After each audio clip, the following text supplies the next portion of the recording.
What happens when we die? Is there an afterlife? Do we go to heaven? Or even worse, hell? Can we communicate with the dead? And if we can, should we? Let's find out.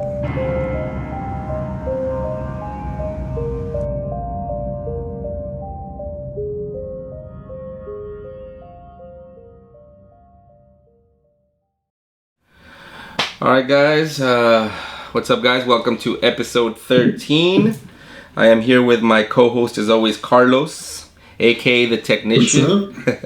The technician, he has some new tricks up his sleeve with some camera angle stuff he's doing. But, you know what? Before we start, I do wanna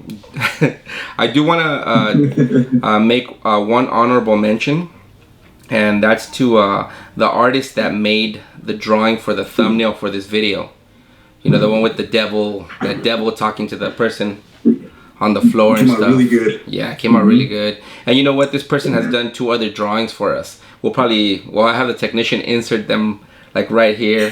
Yeah, she had made one for the San Pedro, like the entrance to San Pedro, our town. And then she made one for La Llorona that we're going to use on a future episode when we talk about, like, you know, Mexican legends and stuff. But this one that she made today it blew me away, dude. She did really well. And you know what? This person's name is Johanna Cabrera. You know, she's a local in San Pedro. You know, she's up and coming artist. But yeah, you know what? We'll put a link to her Instagram on below the video, so you know you guys could follow her. This girl's gonna be like I see her becoming, because I mean I've seen a lot of her art, and she has some really cool stuff. That's awesome. Yeah.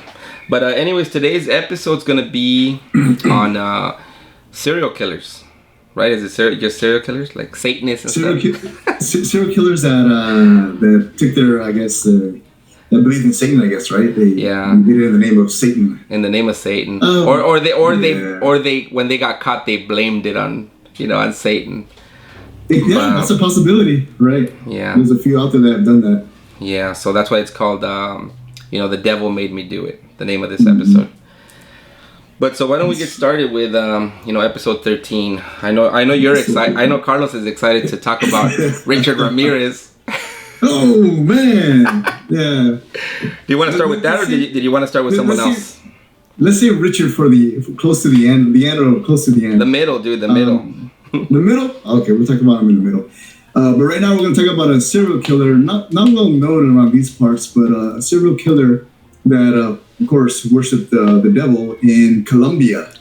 This guy's name was Tomás el Satánico Maldonado. And Satánico, which means, I guess, the Satan worshiper or whatever.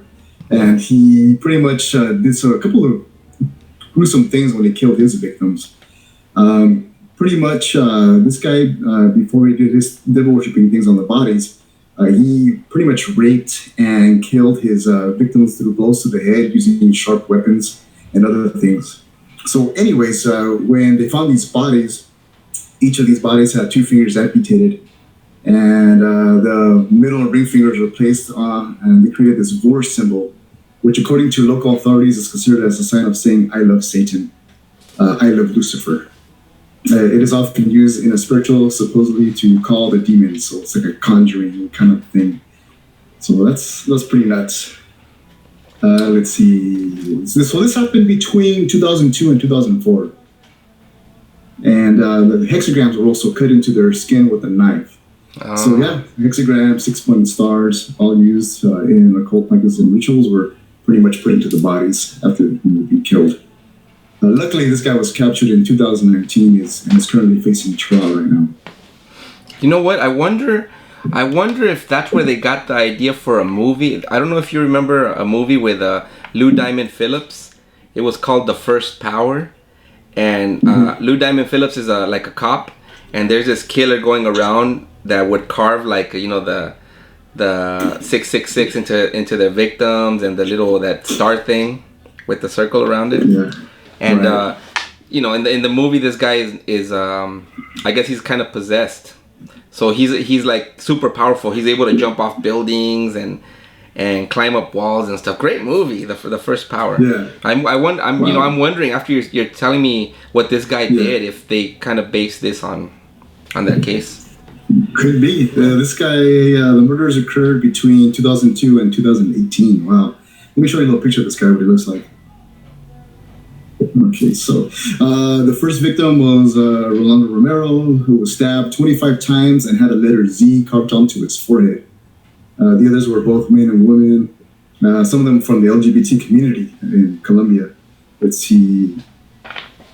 Yeah, so pretty much that sign of war was put on them. And it's and that fool's all smiling in the picture. What the? Right, yeah. It's so he would mark the bodies with the letter Z. Is that for like the demon he worked for or something?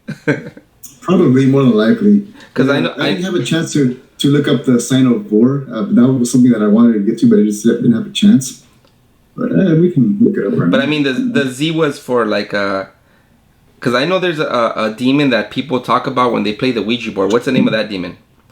Azazel or no. Zulu or something like that. Yeah, the one from The Exorcist. What's his name again? I had it here somewhere. Pazuzu Algarad or Pazuzu, which was like one of the biggest demons, I guess, that was conjured in the Ouija board, right? And yeah, so I thought that's why he was marking the bodies with the Z. Probably. Unless this fool thought he was Zorro. Crazy bastard. Oh my God. The Colombian Zorro, right? Colombian Zorro.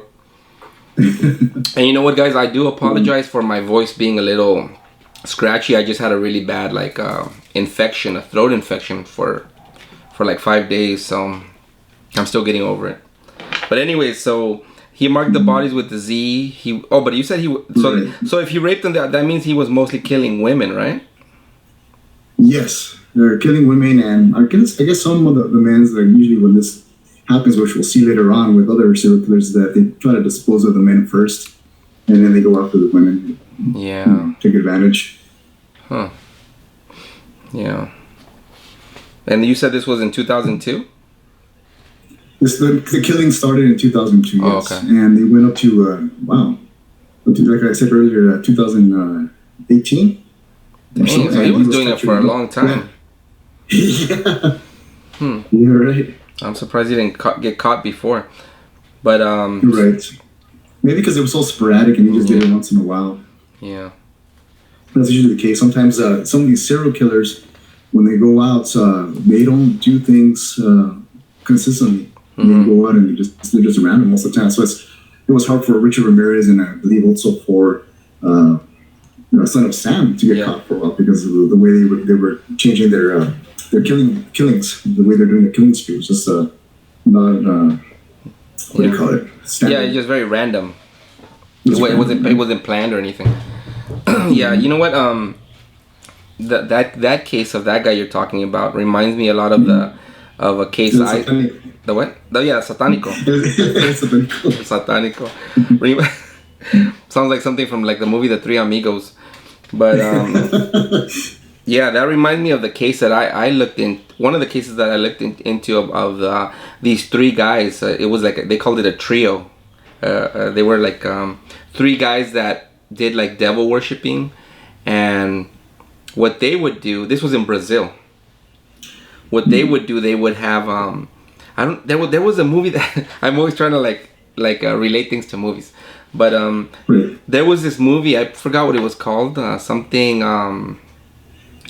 anyways, and I think it was the movie was based in Brazil too, where like these people would go to like gatherings, like parties where foreigners would go to, right, like these beach parties, and they would go and find young people and be like, hey, come, there's an after party, over here, come with us, and there's alcohol and drugs and for free. And anyways, that's very similar to this case that I looked into of these three guys. And what these three guys would do, they would go to like nightclubs and stuff, and lure people the same way, like, hey, come with us, we got all kinds of crazy stuff going on. And so when they would take them home, they would the same thing. They would rape them, then they would end up dismembering them. And what they would do, they would use the body parts to decorate altars for Satan. Crazy bastards. Yeah, you know what? I saw some of these pictures, and they had like hands that were like, you know, just the hands. They would cut off the hands, and they would put them on the altars like a collection of hands. And they had this, like, they got one of the guys they murdered. They got his skull, and they put it in a block of cement, kind of like stick. Almost they started doing almost like art with the body parts. And so they have this skull like in a block of cement with these metal spikes coming from like four corners, and they had, you know, just with the altars with these paintings of Satan and stuff. Real crazy. Right.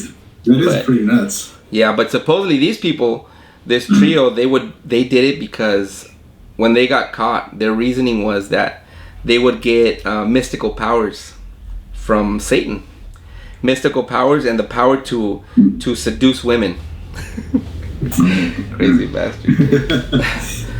Yeah, but yeah, I think, you know what? I think like cases like this, like the Satanico and these guys from Brazil, like these, I do actually believe they're devil worshippers. You know, because they have the proof. There's the altars and the way they, you know, like you said, your guy, you know, carving the stuff into the people. So that's a little more believable than these other guys we're gonna be discussing that, you know, they just get caught and it's a devil. It was a devil, kind of, you know, with like no real reasoning, but.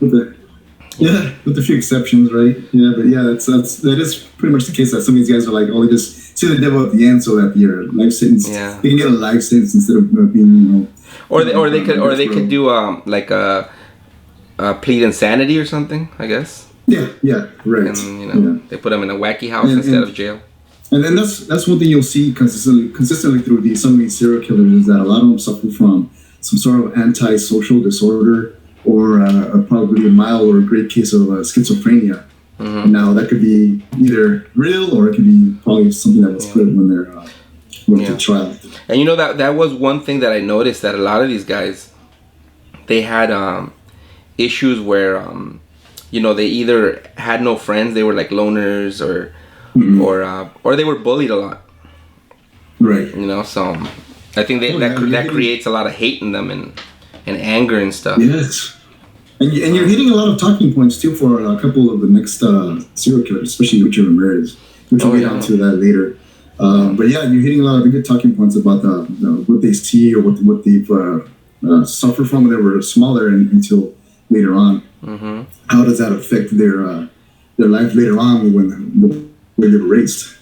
Yeah, and I mean, there's also like I've read about one. I think this was in Mexico. And this guy, his parents used to, like, you know, beat him up and stuff, like you know, child abuse and stuff. And you know, the same thing. He ended up just going nuts, berserk, and when he became a teenager, started murdering all kinds of people. But I mean, the thing is, see, that I don't understand that, because there's so many people that get, you know, especially like our generation or older generations, like our parents. You know, their parents were very, like, you know, the way to I guess the way they were raised was a little more, you know, violent, like more strict, but you didn't see everybody becoming killers and stuff. So I don't know, I don't know if you could use that as an excuse, like, you know, my parents hit me with a belt, so I'm gonna kill people. Well, it's something else that's inside their mind, so that would be like the spark that would ignite the deepest ugly truth inside of that was brewing. So, you know, it just takes one little thing to change certain people because of the chemistry, the brain chemistry. I guess, yeah, that's true. But yeah, you know what? The case that I found that was kind of the cop out, where, you know, this guy used Satan as an excuse too, was the son of Sam. Because, you know, a lot of the stuff that happened was just so, I don't know. This guy, his name was David Berkowitz, right? Berkowitz or something. Oh, there he goes. There you go. The technician put him on the monitor there. But yeah, David Berkowitz, and AKA Son of Sam, and they also called him the 44 caliber killer, right? That's right, because that's what he used during his spree. That was his weapon of choice. Mm-hmm. But yeah, he supposedly he was raised in a family. Well, you know what? I saw an interview they did with him on one of the news channels, one of the news guys. I forgot who it was. But you know what? My voice is starting to go away. I think I'm talking too much. But yeah. So he was raised in a really normal family. You know, when they interviewed him, he had adoptive parents. You know, he didn't have his real parents. But his adoptive parents were, you know, he said that they were very loving to him. They gave him everything he needed. You know, they put a lot of attention in him. But the thing was, I guess his mom died of cancer when he was like not a child, but like a teenager kind of. And that's kind of where his, you know, the whole depression and he kind of stopped socializing. You know, he became like antisocial at that point. And you know, after that he ended up joining the army, right? He went to the army, and I think that was, let me see here, I believe it was 1960 something. So bro, well, anyways, he went to the army.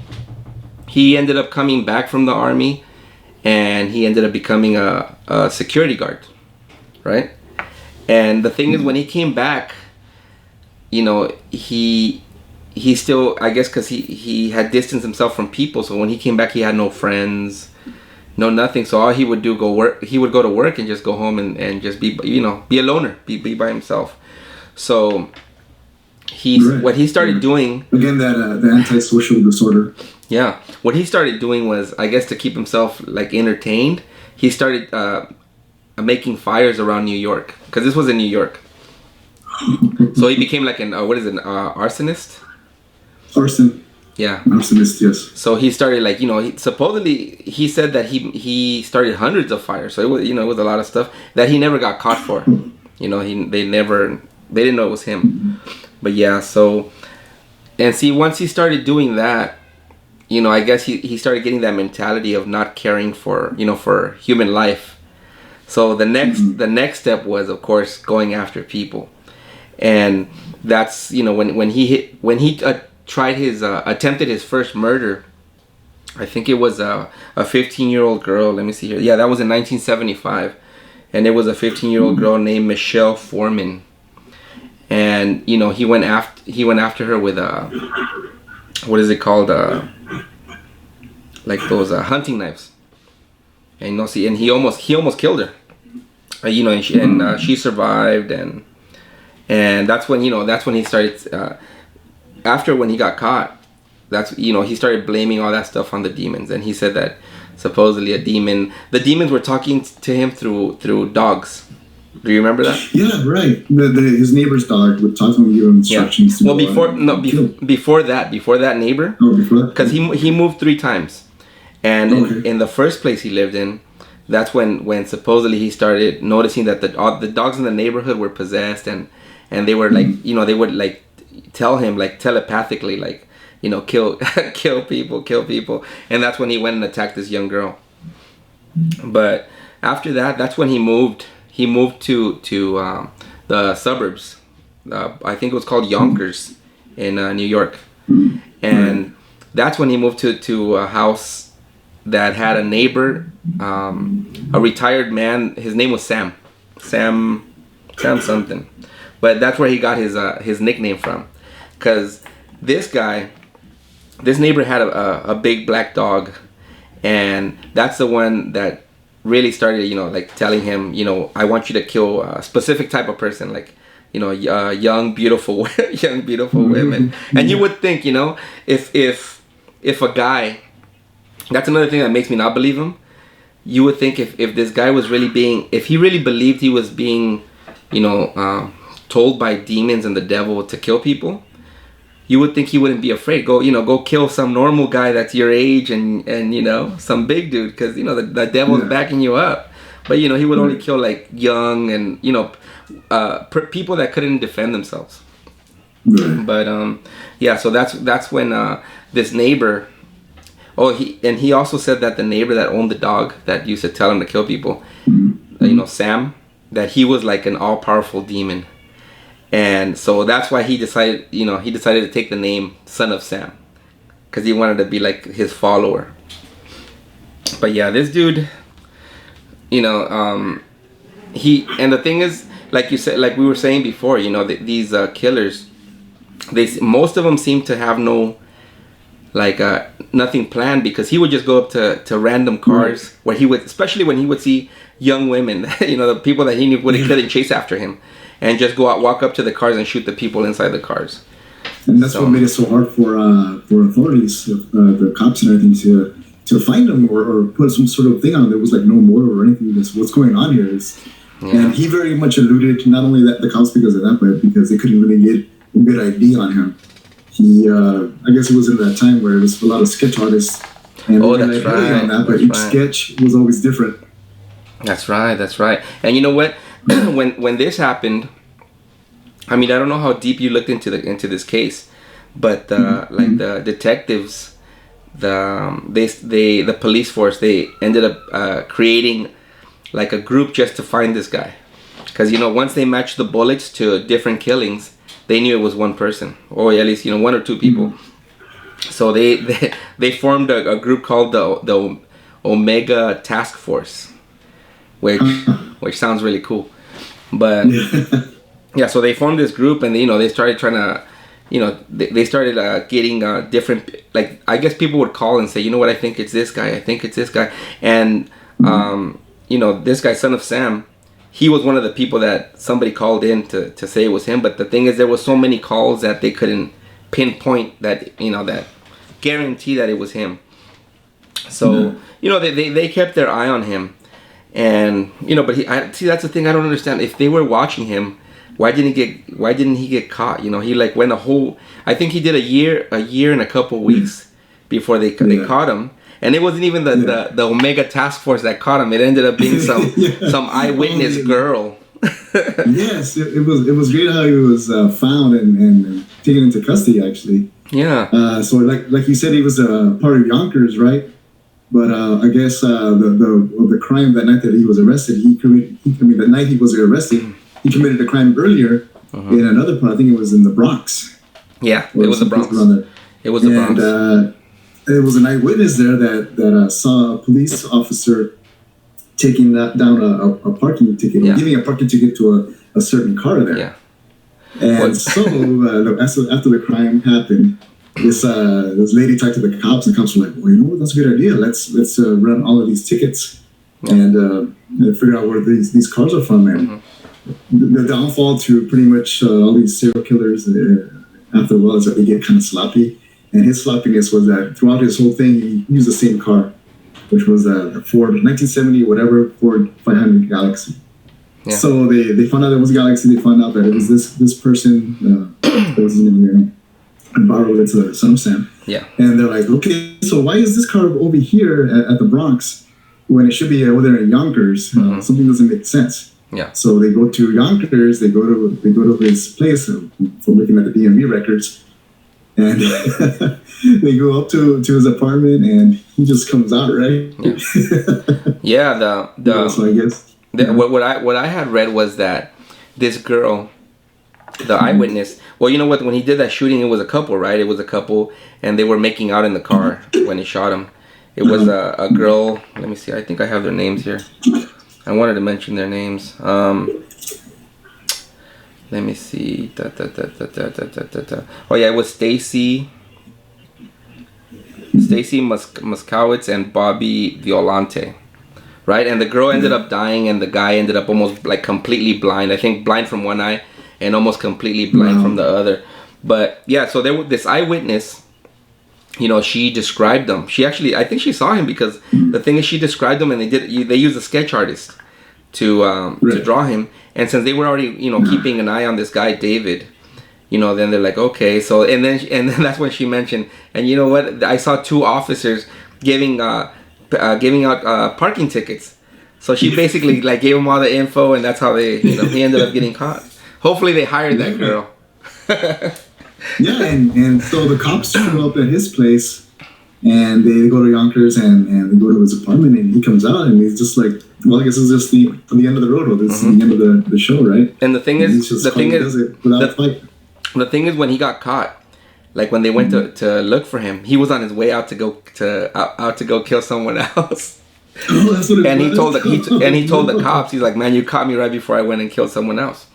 Oh, I didn't know about that one. Yeah. So to them, this is like a drug. It's like either sex, drugs, or some sort of high, like a some kind of to motivate you to keep going out and doing more. Yeah, but so then, he gets caught, and I guess his lawyer wanted him to there he goes again, that fool. But his lawyer wanted him to plead insanity, and he didn't want to. He just wanted to do the whole guilty thing, and that's when he's all like, he started coming out with the story that the demon dogs were telling him what to do, and that's when he used the son of Sam. Well, actually, you know what, he used the son of Sam name before, because remember he used to leave the cops little notes where he would say it was me, the son of Sam, and all this stuff. But yeah, so then he gets caught.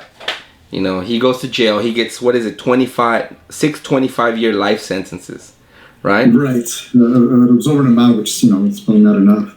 Yeah. He changes in prison, right?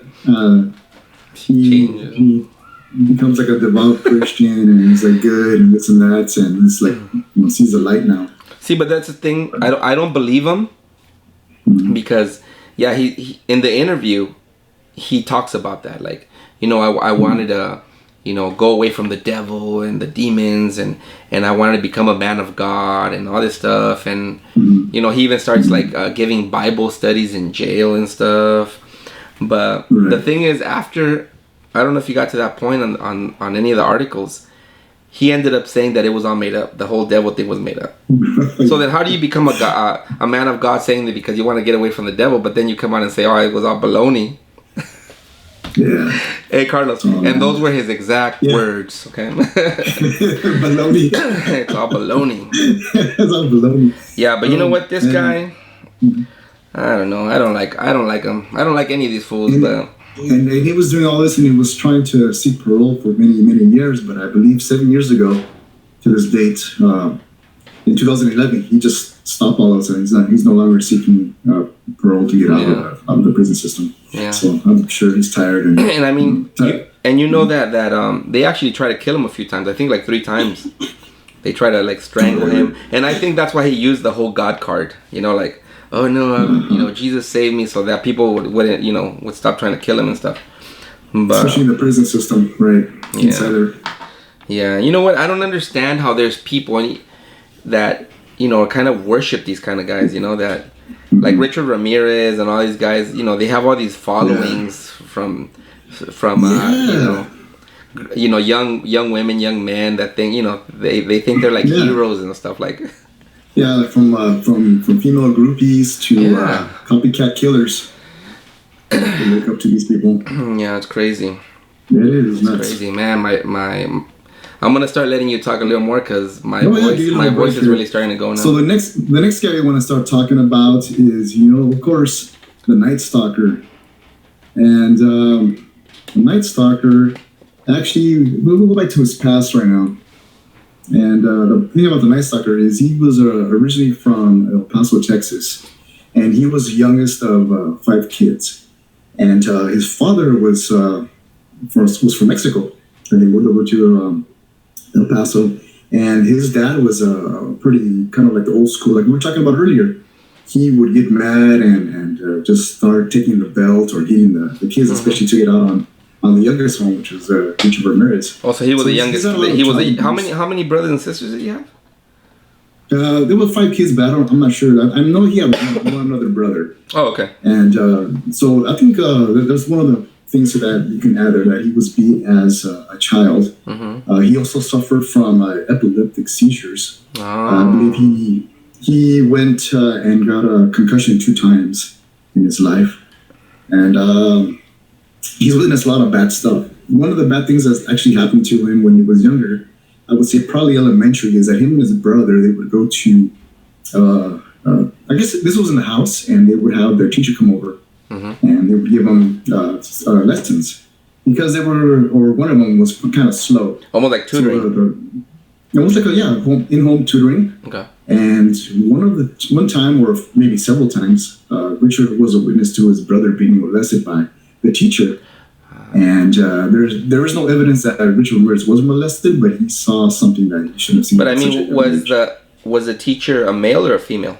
Do you know? Does it say? No. According to the record, it was a male. It was a male teacher. Okay. Yeah. So that was another thing you can add to that. So he had the beating from his dad. He had he was a witness to the molestation of his brother. And this kid was a young, happy kid. His family and friends would say that he was a darling. He was a funny child, made him laugh, and he would be very protective and welcome the parents and the elderly from school or work and back. But suddenly things started changing. And a lot of people saw the changes when his cousin Mike, who was a lot older, was returning from the Vietnam War. Now, when he came back from the Vietnam War, his cousin Mike was like, "Hey, you want to see something? I got something cool to show you." And what it was, Richard Ramirez was wondering. And what he was showing him was a shoebox full of these pictures that Mike took when he was in the war of women giving him and his buddies fellatio and doing all kinds of things that were sexual bad, stuff. Afterwards. It's like they were decapitating them. They were putting them through agony, then killing them and decapitating them. Oh, damn. So we showed this to young little Richard Ramirez, and I guess it sparked something in his mind. All that studying, the Catholic school studying, and all that other stuff, it's just kind of went out the window. So his brother Mike was a big problem. So this kind of led to another incident with my brother, but his cousin Mike. With his cousin Mike, he was hanging out one day at his house. So it was cousin Mike, Richard Ramirez, and then his wife comes in, and not even about maybe 2 or 3 feet, cousin Mike pulls out a gun and just shoots her in the head. She just wasn't even looking. She just falls to the ground. Wait, Richard Ramirez's cousin killed? No, his cousin Mike killed his own wife. And Richard Ramirez, as a child, was a witness seeing this happen before his eyes. Dang, you know what? I didn't know any of this. Yeah. I thought it was just some guy that went cuckoo. But yeah, it's just pretty. It's very torturous. So he went through a lot of crazy stuff. Yeah. But I guess that was one of the things that just sparked something in him, saying, "Oh, he saw it, and he never confessed to the murders. He never told anybody." His cousin Mike was fortunately arrested and taken away, and he pleaded guilt, insanity, and I guess he was let go or so later on. But this kind of created something in Richard Ramirez's mind, and he just decided to leave El Paso, and I believe he went to San Francisco. And he went up there for a little bit, took a bus and went out there. Okay. And he did a few things, which I want to get back to later. Okay. And then he came back, and then he went to LA. And this is where he started getting a little even crazier, because in LA, especially in the Skid Row area, and maybe even East LA or down that section, he started doing a lot of drugs. He was very into drugs, prostitution, even going out and just doing petty theft, going and breaking into places, and stealing things. That way he can get more money for drugs. For drugs, yeah. Yeah, for drugs, right. That's crazy. Yeah, it's pretty crazy. So when did he get into his killing spree? When did he go totally lose it? Yeah, it was actually I think it was a spring to summer or so. But I mean, this was in the 80s, right? Because I remember. Yeah. I remember when I was growing up that everybody, the neighborhood, was talking about him, and they would tell all the kids to go into your houses at a certain time, because everybody was afraid that this dude was gonna just show up and start killing people. Yeah, and that's the thing with Richard Ramirez. He started his killing spree in 1984, and so it went from 84 to 85. So yeah, like you said, people were scared because it could be anybody. You didn't have to be certain killers in the past were I'm going after only blondes because that's my motive. I'm going only after people of color or whatever. This guy would go out anyone and just shoot anybody. So his killing spree was only for 1 year. Yeah, from 84 to 85. So it was kind of like the Son of Sam guy, because he was only a little over a year. Yeah, he was for that amount of time, from 84 to 85, he was a serial killer, rapist, and burglar who murdered at least 13 people in California. So he started breaking into homes, stealing things, and then he got a little bit more curious, and he started doing all kinds of other things a burglar would do, stealing items, and get a little crazy with the murder. Yeah. Did he do anything like the first murder you talked about, where he would leave any kind of devil signs or anything? Or No, which is really fascinating, because after maybe 2 or 3, maybe 4 killings, that's when he started doing the whole putting the pentagram on the wall and started carving it on people's bodies. But it's just that's where it started. Oh, and a couple of victims, especially the female, after what he did in this one case where he killed a couple, he went in and stuck inside a house, and his preferred weapon, I believe, was a 22, but he used other things. What do you call those things for the wheel remover? He used a bunch of different things. But anyways, he used a gun, and his favorite was a 22, and he shot the man of the house while he was sleeping. And that's what he always says. He shoots the man, and then he goes and tries and he rapes the woman and then kills her.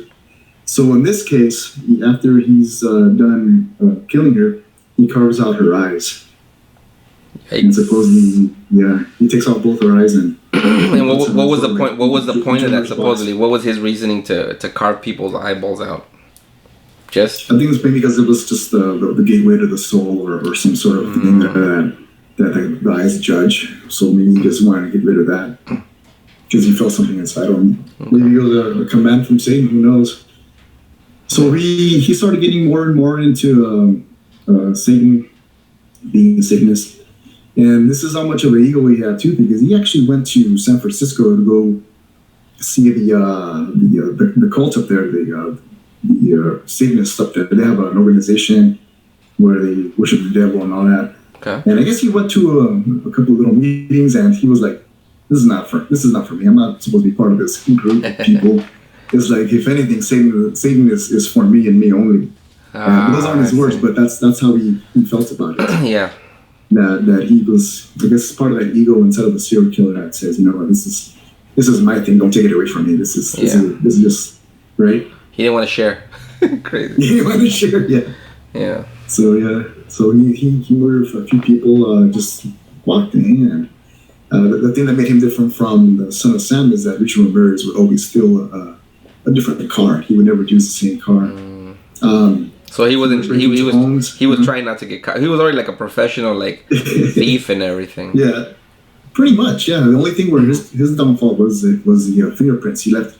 He was really good at using his gloves, and he had a hat to cover his face, but he left a few prints.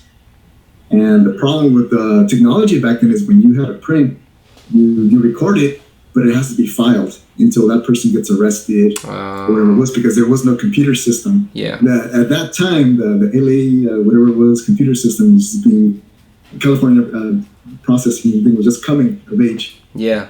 It wasn't later on until the end of this that they were able to match the prints with the new technology. I know. Yeah, that's crazy. So, you know what? I think they made a movie about him called. I'm pretty sure they've made a few movies, but there was this one movie that came out called The Night Stalker. Did you ever see that? Is that what they used to call him too? The Night Stalker? Am I confusing? He had a different name before, like the East Side Killer or so. And he's not the first Night Stalker. There was another Night Stalker before. Oh, okay. So maybe I'm confusing it. Right. So that's where he started becoming the Night Stalker. Is when after he raped a few women, he kind of let some of them live. Actually, not die, but some of them live, and he would say, let them know that my name's a Night Stalker. And a few other ones before he killed them or whatever, he told them to say, like, "Hail Satan" or so. And so yeah. Yeah. And I think he got that name, if my memory is still with me, is he was really into hard rock, Judas Priest, and so forth. And he was really big into AC/DC. And there's an album called AC/DC Highway to Hell, and one of the tracks is called The Night Stalker. Oh, so you know what? Or Night Prowler. Night Prowler, but it's kind of like Night Stalker. Night Stalker, okay.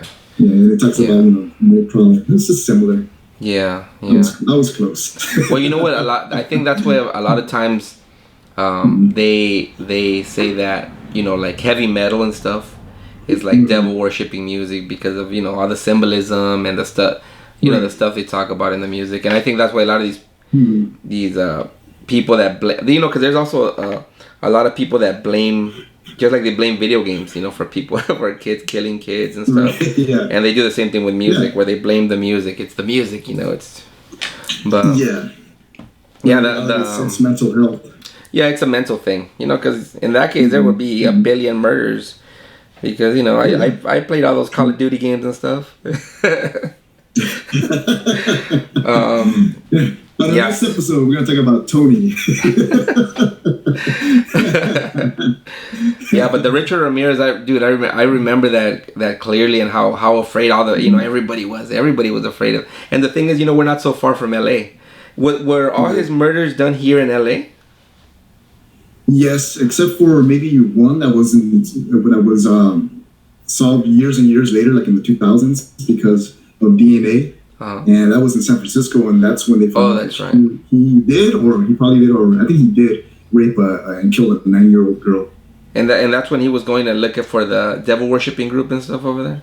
Yeah, the first time he went up there to San Francisco. So okay. With the latest technology, they were able to find that out. Yeah, and I guess that's why our parents were so afraid, because we're not so far from LA. We're right here at the port of LA. So I think that's why right here it was a big deal. I remember my father clearly telling me back in the 80s, we all lived in a small little house back here, and he would put us to bed, and he would make sure that all the windows and doors were locked, and he'd look outside for a little bit, and my mom would go to sleep, and he would go into the bed. But right before he went to sleep, he had his gun, locked and loaded underneath his pillow, and that's how he would sleep from 84 to 85. Oh, okay. With that gun underneath his pillow, just in case something happened. Yeah. Yeah, because everybody was just fearful, because you don't know who the next victim was gonna be. And like you said, like you said, he had no face, so nobody knew who he was. Why? Nobody knew who he was. Latino. Right. So yeah, that's crazy. Right. But yeah, that's... He left a few fingerprints. He left an AC/DC hat when he killed some of the earlier victims, or one of the two, in a garage. And so it's the whole thing with AC/DC. That's how that was found out. So you know what? I I did see an interview that they did with him also. You can find this on YouTube, where they interview Richard Ramirez, and he's trying to sound all smart and stuff, like, are you a sinner? And then he'll be like, well, aren't we all sinners? He's trying to sound like a monk or something. But another crazy. He's trying to make it so that it's like that he can relate to everybody by saying that everybody else is evil. Yeah. Right. Yeah. Crazy bastard. Yeah. But who else do you have, Carlitos? Go ahead. Mm-hmm. He was finally caught, I guess, because he was in he was leaving a place that wasn't inhabited. He couldn't get into it, but this one kid pretty much saw him leave, he was an eyewitness. I forget his name. I saw the video, and he was able to describe the car, him, and the license plate. Damn. Leaving the scene, right? Damn. And they got a good sketch of him. So finally they were able to put everything down, the hair, the facial features. So why was this kid watching him? I guess it was just the family, and he was from a distance. I guess he was up in the room or whatever it was. He became like a national hero. Nice. This kid was like loved and praised, and they even gave him one of those ETC cycles, the ones with the 3 wheels. He got it as a gift, and he still has it to this day. That's cool. That's cool. So he was like a big hero because he was able to help the police in capturing Richard Ramirez. And as soon as he got that sketch out, that's when the whole information went out, and he was out trying to do something. I forgot what the exact details were, but somehow in the middle of the day, he was spotted out somewhere. I guess he's trying to go to the bus station, and as soon as he went in, he saw a bunch of cops there, but he was like, whatever, I got this. I'm gonna play the part, be cool and everything else. So then he almost got away with it. But if it weren't for these Latina ladies, they looked and they're like, El Matador, El Matador. And they started yelling, and everybody started seeing, and that's when everybody was just looking at him, and he just fled. He started running. I think he ran for about 2 miles, but there was a big angry mob always behind him, and there was another mob, I guess, created in front of him, and eventually they got him. They put him down. They were beating him. They were beating him. beat the crap out of that fool. And if the cops hadn't shown up and taken him, they would have killed him. Yeah, they would have killed him. He would have had his death penalty right there on the streets of LA. Yeah. So Richard Ramirez, is he still alive, or is he did he die? No, he passed away. I believe I want to say 2013. He died of cancer. Yes, he died in the San Quentin State Prison. He was diagnosed with cancer, and a lot of people that were family of the victims are like, he had it too easy. He had it too easy. He should have just been killed before he died of cancer. But it's just the way it is. Yeah, it is what it is. Mm-hmm. Yeah. Anybody else, Carlitos? Do you have any other killers? That was it. No, not really. Those are the big ones. The Son of Sam and Richard Ramirez. The Night Stalker. This is the Night Stalker here. When he was arraigned, and he got a sentence, he had the pentagram. I guess he drew it on his palm and he showed it to the crowd there. He looks really young in this pic. How old was he when he got arrested? He was probably in his late 20s. He was in prison for like 23 years, and then he passed away. And like what we were talking about earlier, how some people are fascinated with serial killers. He had his groupies, and he actually married one of them in prison. He was, which is I find it ridiculous because he fell in love with this girl, and she was madly in love with him, and they had a whole ceremony in the prison, and he was all dressed up in his tux, and she was all dressed up in her bride's gown and everything. And they said their vows, but I guess the priest or whoever was doing the ordained minister, he kind of omitted till death do us part at the end. I think they stopped right there. Yeah, it's crazy how they allow this to happen. After these people commit such crazy crimes, and they still let them do like get married and like the David the Son of Sam guy, he ended up like writing and selling his story and making money off these things. It's like, how, why would you be allowed to do this? Right, exactly. It's like, where's that money going to? Why are you still keeping that fame? Why are you?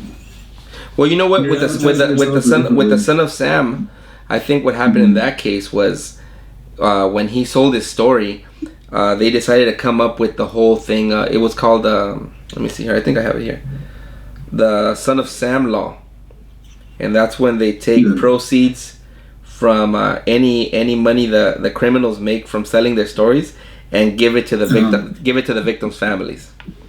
So that's a positive, I guess, in the whole thing. But yeah, that's a good thing, but we shouldn't have been looking at all, because that stuff should have never happened. Yeah, that's true, Carlitos. That's true. So on Richard Ramirez's day of sentencing, I guess they asked him about it, and he said, "Hey, because he was put on what do you call it, death row, right?" And he says, "This is his actual quote." He said, "Hey, big deal. Death always comes with the territory. I'll see you in Disneyland." I thought that was weird. Oh man. Yeah, so this guy is something else. You gotta watch these videos on YouTube, and he said, I really want to finish the Richard Ramirez book that I started. I wish I would have finished it. There's a lot of good information on there. Yeah, when I was doing the research for for this guy, for David Berkowitz, the Son of Sam.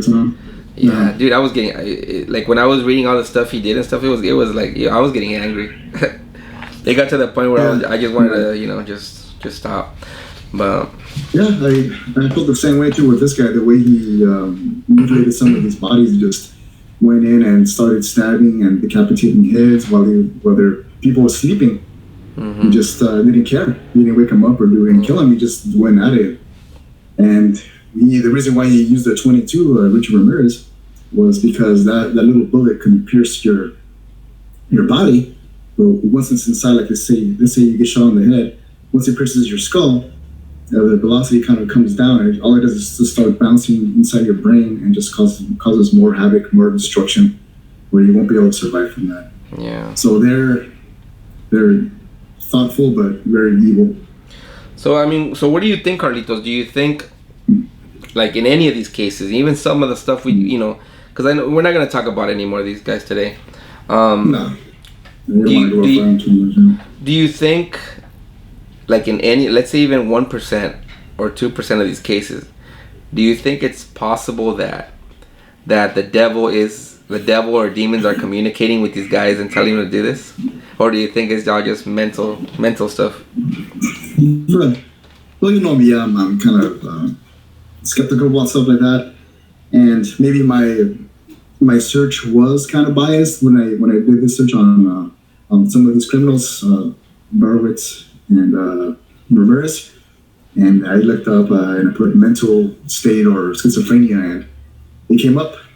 Richard Ramirez suffered from some sort of schizophrenia from you said he's had it when he was a child, and the same thing with Son of Sam.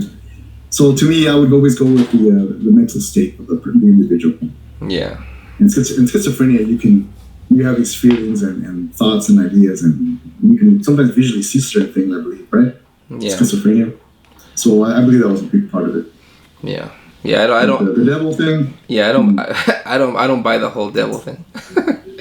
Yeah. But. I mean, anyway. they are evil though. What they've done. Oh yeah. Yeah, that's yeah.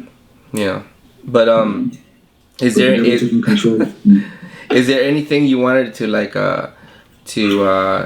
do like a mention of like maybe some of the information you got? Is there anybody in specific that you research or something?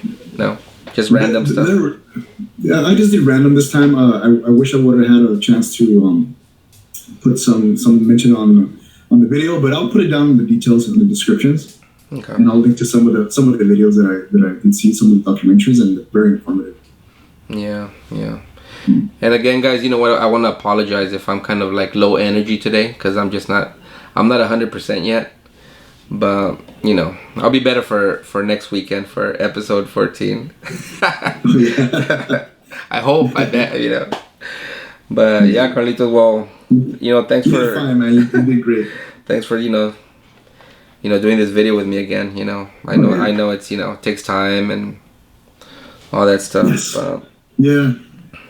Maybe we should, like always. I would love to do like always a follow up to videos that we've done in the past, and a follow up to this one would be great too. Yeah, and you know what? I can't wait. I can't wait till this coronavirus thing is over, dude.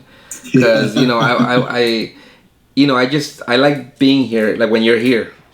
Yeah. It's just different. Yeah, it's different. It's different. But I miss being there in the studio too, and having that one-on-one close relationship is fun. Yeah. It's just the chemistry is I think a little bit better too, and we kind of motivate each other a lot more. Yeah. We're doing our best to keep the show going. Yeah, we are. Yeah, but yeah, guys. So you know what? Thanks again to the artist.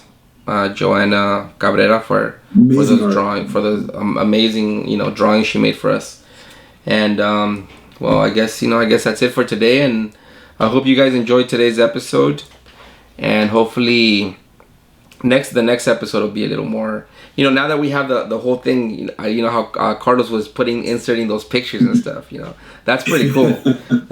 So make each episode a little better than the last. Oh yeah, definitely.